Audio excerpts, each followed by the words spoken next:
കർത്താവ് നിങ്ങളോട് കൂടെ അങ്ങയോടും കൂടെ. വിശുദ്ധ യോഹന്നാൻ എഴുതിയ സുവിശേഷത്തിൽ നിന്ന് കർത്താവേ, അങ്ങേക്ക് മഹത്വം. അധ്യായം 15 26 വാക്യം മുതൽ 16 വാക്യം വരെ. അക്കാലത്ത് യേശു തൻ്റെ ശിഷ്യന്മാരോട് അരുൾ ചെയ്തു, ഞാൻ പിതാവിൻ്റെ അടുത്തു നിന്ന് അയക്കുന്ന സഹായകൻ, പിതാവിൽ നിന്ന് പുറപ്പെടുന്ന ആ സത്യാത്മാവ് വരുമ്പോൾ അവൻ എന്നെക്കുറിച്ച് സാക്ഷ്യം നൽകും.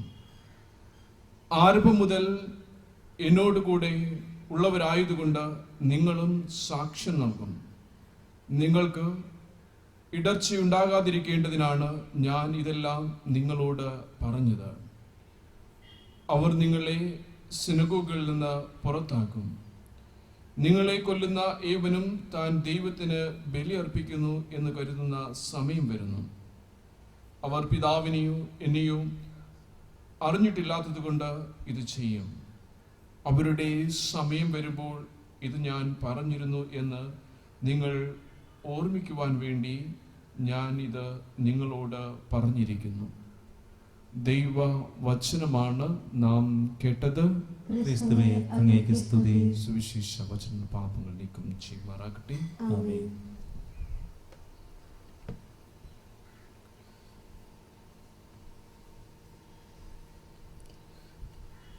യേശുവിൽ സ്നേഹം നിറഞ്ഞ ബഹുമാനപ്പെട്ട സിസ്റ്റേഴ്സ്, പ്രിയ സഹോദരി സഹോദരന്മാരെ, കുഞ്ഞനച്ഛന്മാരെ, അനുജത്തിമാരെ, ഇന്നത്തെ വചനങ്ങളിലൂടെ കടന്നു പോകുമ്പോൾ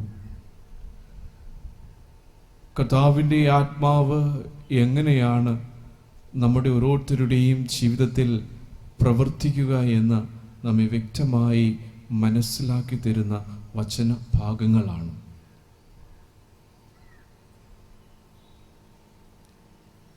തീറായില് ദൈവഭക്തിയായ ലിദിയ എന്ന് പറയുന്ന സഹോദരിയുടെയും കുടുംബത്തിലും ദൈവം എപ്രകാരമാണ് പ്രവർത്തിച്ചതെന്ന് നമുക്ക് വചനത്തിലൂടെ കാണുവാനായിട്ട് സാധിക്കും.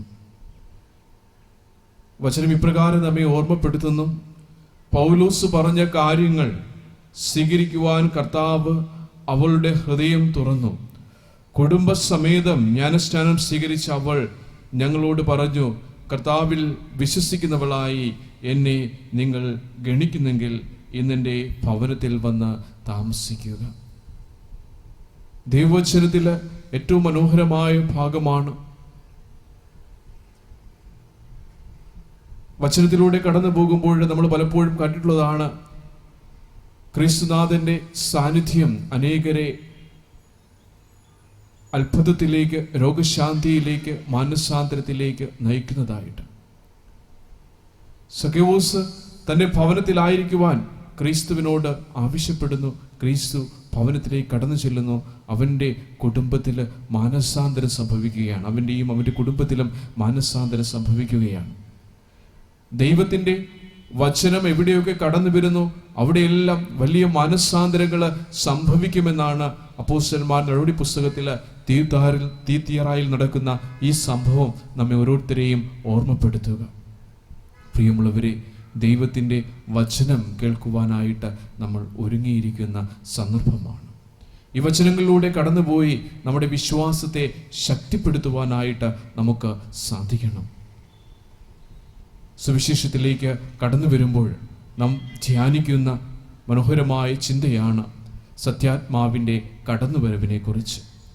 സത്യാത്മാവ് കടന്നു വരുമ്പോൾ നാം എല്ലാവരും വിശുദ്ധീകരിക്കപ്പെടും, സഭ വിശുദ്ധീകരിക്കപ്പെടും. പീഡനങ്ങളുടെയിലും വിശ്വാസം പ്രഖ്യാപിക്കുവാനായിട്ട് സഭയ്ക്ക് സാധിക്കുമെന്നുള്ളതാണ്. സത്യാത്മാവിൻ്റെ കടന്നുവരവിന് വേണ്ടി നമുക്ക് ആത്മാർത്ഥമായിട്ട് പ്രാർത്ഥിക്കുവാനായിട്ട് സാധിക്കണം. നമ്മുടെ വ്യക്തിപരമായ ജീവിതങ്ങളിലെ സാഹചര്യങ്ങളിൽ ദൈവം എപ്പോഴും ഇടപെടുവാനായിട്ട് ആഗ്രഹിക്കുകയാണ്. നൂറ്റാണ്ടുകൾക്ക് മുമ്പ് തീറായിലെ സഭയിൽ വെച്ച് ഈ ലിദിയ എന്ന് പറയുന്ന ആ സ്ത്രീയോടാണ് പൗലോസിലൂടെ വചനം പ്രസംഗിക്കപ്പെട്ടതെങ്കിൽ ഇന്ന് ഈ സമയങ്ങളിൽ നമ്മുടെ ഓരോരുത്തരുടെയും കർത്താവിൻ്റെ വചനം പ്രസംഗിക്കപ്പെടുകയാണ്.